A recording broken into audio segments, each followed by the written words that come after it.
छत्रपती शिवाजी महाराजांचा जन्मदिन आणि ह्या दिवशी कोल्हापुरातच नव्हे तर महाराष्ट्रात सुद्धा आणि संपूर्ण भारतात शिवजयंती साजरी होती आहे।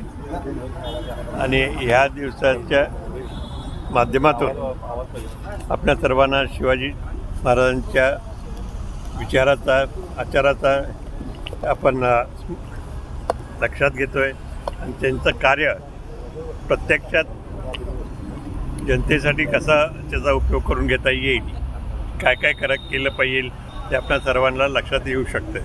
म्हणून या दिवशी सबंध नागरिकांना माझ्या हार्दिक शुभेच्छा।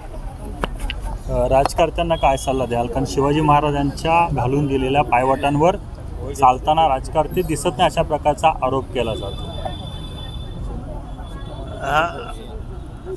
आता त्यांनी जो आदर्श आपल्याला दिलेला आहे त्याच्याप्रमाणेच आपल्याला चालत आहे। थोडाफार फरक होऊ शकतो आहे, पण जास्तीत जास्त त्यांच्या आचारविचाराचा आदर्श घेऊन आपल्याला पुढे गेलं पाहिजे। महाराज, काही दिवसापूर्वी एक वाद तयार झाला होता की छत्रपती शिवाजी महाराज आणि टिपू सुलतान यांच्या तुलनेचा प्रयत्न झाला होता किंवा काँग्रेसच्या प्रदेशाध्यक्षांनी तसे एक वक्तव्य केलं, ज्यावरून मोठा वाद निर्माण झाल्याचं चित्र बघायला मिळालं राज्यामध्ये।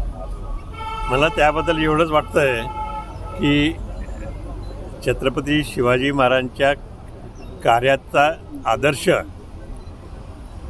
घेऊन कदाचित ते म्हैसूरचे टिपू सुलतान यांनी आपलं काम करायचं ठरवलं।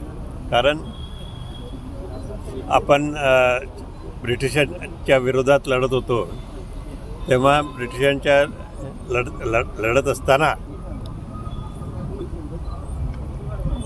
त्यांना ब्रिटिशांना कोणी मदत केली हे पाहण्याची गरज आहे।